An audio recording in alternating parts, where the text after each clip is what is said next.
Have you seen the latest trailer of Venom: The Last Dance? We get to hear the name of a new symbiote, Toxin. If you are wondering who this Toxin is and what his story is, well, you have caught the right video. In this video, we will explore how Toxin is a hero and the ways in which his powers differ from his predecessors, Venom and Carnage, especially since they share familial links. Saucy, eh? It's not. Toxin is Carnage's son. Wait, the son of Carnage of all creatures is a hero? Calm the shock. After all, we know who a symbiote bonds with can impact their natural bloodlust a lot, which means the question you should be asking, Marvel fans, is who were Toxin's hosts and how did they impact them? In this video, we will explore all that and more. Buckle up, it's time for a ride into the symbiote verse. But first, let's break down the trailer and how Toxin might be an antagonist in the movie, since Venom is an anti-hero in the Sonyverse. While we do not see the Toxin symbiote, we do see Office Pat Mulligan, who seems to be fighting off what seems like a symbiote bond. Fitting, isn't it, that the first character Toxin bonds with in the Sonyverse is the same as his comic's first host? Before we go into our explanation, we have a very small request. If you like our content, please support us by subscribing to our channel. This is a small click for you, but for us, it means a lot. Thank you. Let's begin. What is the Toxin symbiote? Who was his first host? Toxin is the son of Carnage, as we just mentioned. Yes, Carnage, aka the son of Venom, from Let There Be Carnage. Beyond base instincts and ideas, Toxin was shaped a lot by his first host, who took a mentor position to him. The host, Officer Pat Mulligan, the 1000th symbiote. In the lineage of Venom, Toxin even fought Carnage to protect Mulligan, and even had to take aid from heroes like Spider-Man and Black Cat to save himself. That's the short story. Now, let's get into the dusty details. For example, why did Toxin have to fight Carnage at multiple points? Once, because Carnage came after Pat, whom Toxin had to protect, and more often because Carnage and Venom saw that unlike them, our dear Toxin could be a hero, and who wants their child to leave the family business. Not toxic symbiote dads and granddads, apparently. Then again, Toxin is joining the other side. Also, we mentioned Spider-Man. I mean, Venom is a Spidey villain, so of course, when there are symbiotes, there is a chance you will find the friendly neighborhood spider lurking around. In the case of Toxin, there was a robbery and Pat couldn't exactly keep his parasitic companion in check. Who should show up but the snark and quippin' red and blue himself, Peter Benjamin Parker. And boy, did this acquaintance impact Toxin's sense of heroism. Stay tuned for the section where we give you a little more about this. Before that though, we can't talk about a guy without helping you identify him, can we? What does Toxin look like? Does it change continuously? Toxin's appearance changes constantly depending on its host and their mental state. For example, when bonded with Mulligan, it kind of looked like our friendly neighborhood Spider-Man, streamlined black with hints of dark blue. But this changed when the symbiote was forced to bond with Brock. It turned into a fearsome hulking red mass. At one point, Toxin was set on fire, and in an attempt at revenge, he pulled Eddie in it. Surviving this, it became black with red accents. After all, as a powerful symbiote, it, of course, grows larger with fangs and claws when angered. By the way, did you know Toxin once copied Agent Venom when its host, Eddie Brock, was recruited by the FBI? Toxin turned into red and black armor. Agent Venom in the house, y'all, or at least an imitation. Finally, Toxin reached its present host, Bryn Waters. His form? A mix of the forms he had with Mulligan and Brock. The personality of Toxin. Does it change with different hosts? Toxin is supposed to be the most powerful symbiote of Venom's lineage. He has a better response to electric and sound shocks than his father or grandfather, giving credence to this idea. But unlike them, Toxin isn't a raging monster of hunger and evil. While Venom bonded with Deadpool first, Toxin was lucky enough to get Officer Pat Mulligan, who took on a mentoring role for the young symbiote. He helped the younger creature rein in his bloodlust urges. Toxin was also childlike. Fans say such, as when it stopped helping Pat because the man had not yet apologized for a previous argument the two had. He was also inquisitive and naive, pestering Pat with questions, which allowed the man to take on a mentoring role for the young Toxin. It saved Mulligan's life when the two were in an argument, which was unlike the symbiote, and Pat theorized that was because Toxin felt unable to find a new host. Later, after torture at the hands of Crime Master and being forcibly bonded with clones of X-23 following the murder of Mulligan, Toxin's trauma resulted in rage and bloodlust consuming it. Thus, it betrays Mulligan's hopes for it when bonding with Brock, and decided to take actions like hunting Venom or pulling Brock into a fire to die alongside Toxin. After that event, it became submissive and followed Brock's lead and thus continued hunting Venom. Soon after its apparent death, Toxin returned and bonded with Bryn Waters, whom he called a team with him. He even tried to help Bryn save his father, to the point of fighting Carnage for the cause, even if it meant teaming up with other heroes, like Andrea Benton. Look at the change, from being a child to an angry teenager, out to get others to a friend. Toxin is probably an exaggerated and toxic version of what we all go through in puberty, so now we know who Toxin is. But does he have any unique or cool powers? Toxin and the spider sense. Toxin is immune to Spidey's spider sense, or Peter Tingle, as the MCU calls it. This warns him of impending danger and allows him to avoid it. Some sources say that is because of the web of destiny that all Spider-Men are connected to. Why can Toxin avoid this? Because Toxin's predecessor was a host of Spider-Man. Not only does this mean he can bypass the sense, but Brock also has extra sensory abilities that work similar to the spider sense, but are more attuned to danger, making Toxin a powerhouse.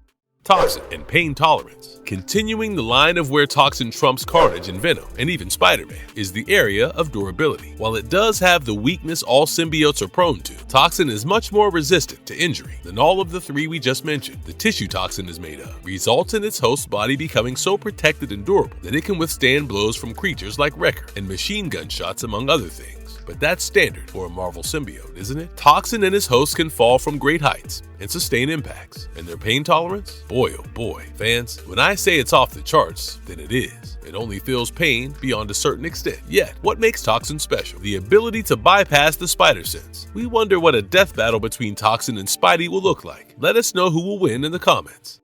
Toxin has Professor X-like psychic ability. Do you remember No Way Home? Many of us wondered how the Sonyverse Venom knew Peter Parker. Of course, it was because of the Raimiverse Spider-Man who had bonded with a Venom symbiote from his universe, causing that information to enter the hive mind. Now, some fans say that Venom has psychic abilities, matching those of Charles Xavier. Yes, the symbiote seems to have limited psychic abilities. It allows Toxin to get memories from its hosts and other people by touch, but given enough trauma, the information goes whoosh from its head. This also allows him to have psychic shields, manipulative objects, and memories of people, and use telekinesis in a fight. This ability also allows Toxin to detect people, especially in the case where Toxin can also detect its offsprings, but that one ability can be blocked, just like your ex. Now Toxin has several more knives under its red and black sleeves, one of which we will explore next. Does Toxin have poisonous fangs? Yes. After bonding with Brock, Toxin developed this ability of gaining poison fangs, which can not only shock and scare opponents, but also administer a power Toxin bite. They are sharp and effective in combat, created from Toxin's biomass, which makes them regenerative in nature. But how do they affect the host? Let us take a gander at that. Not only does the host change biologically to cater the symbiote, but the presence of fangs gives them more power in the show department of weaponry, as well as enhanced strength. Like all symbiotes, Toxin can change its shape and form as the regenerative capacities of the fangs indicate, as we have discussed. Now, drum roll please. It's time to see how exactly this ability works. Yep, nerd science for the win.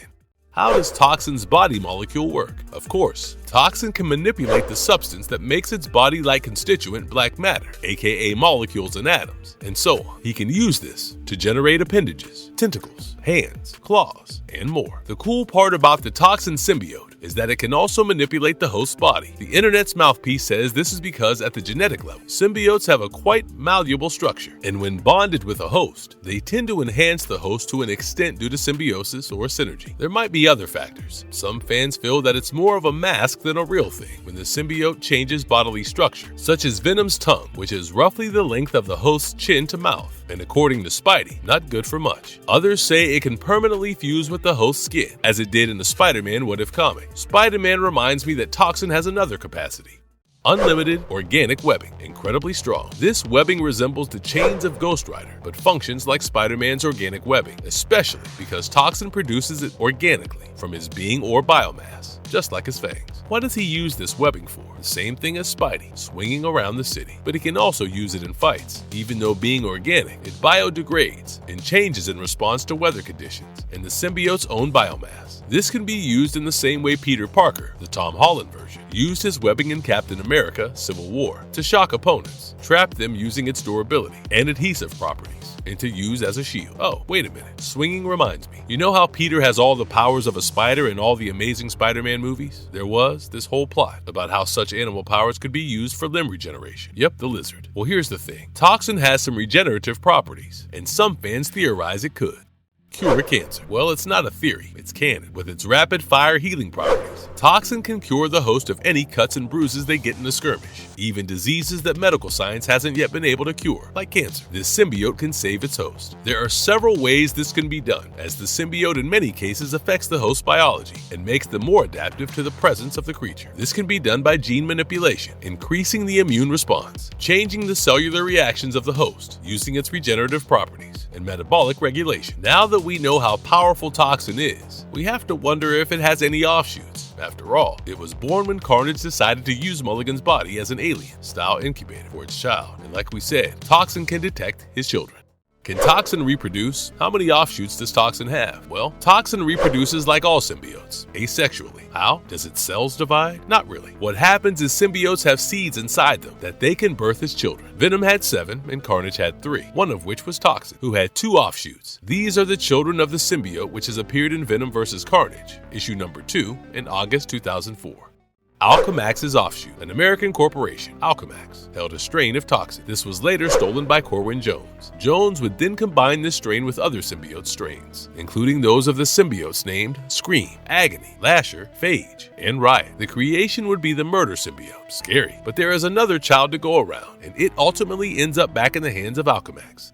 Symbiote's offshoot, a strain harvested from Alchemax's strain bonded with a brain-dead cyborg, the perfect super soldier who wouldn't have opinions like Captain America did. Of course, it became Spidey's problem, causing the superhero to kill the creature. Where does the strain go? As we said, back to the American corporation, aka Alchemax. Well, now that we know a lot, but not everything, about Toxin, it's time we ask you what you think of it. While you type your thoughts on the grandson of Venom, it's time to present a marvelous verdict. Toxin learned to be a hero because Mulligan, whose name sounds similar to one of the comic creators Peter Milligan, decided to be a hero. While Toxin was still in a place to accept mentorship, his biggest influences were heroes like Spider-Man and Black Cat, making him more akin to the Sonyverse heroic Venom than the comics Venom, thanks to Peter Milligan and Clayton Crane. Back to the symbiotes though. Is Venom really all that bad? I mean, in Savage Avengers, Venom and another symbiote help save the world, but unlike Toxin, many of his species haven't gotten a hold of their bloodlust yet. So, I suppose, of this quote-unquote noble race, as Venom lyingly calls it, Toxin is one of the better ones by human standards. But what does the symbiote race think of it? Well, that's a topic for another video. Subscribe to get notified if and when it comes out.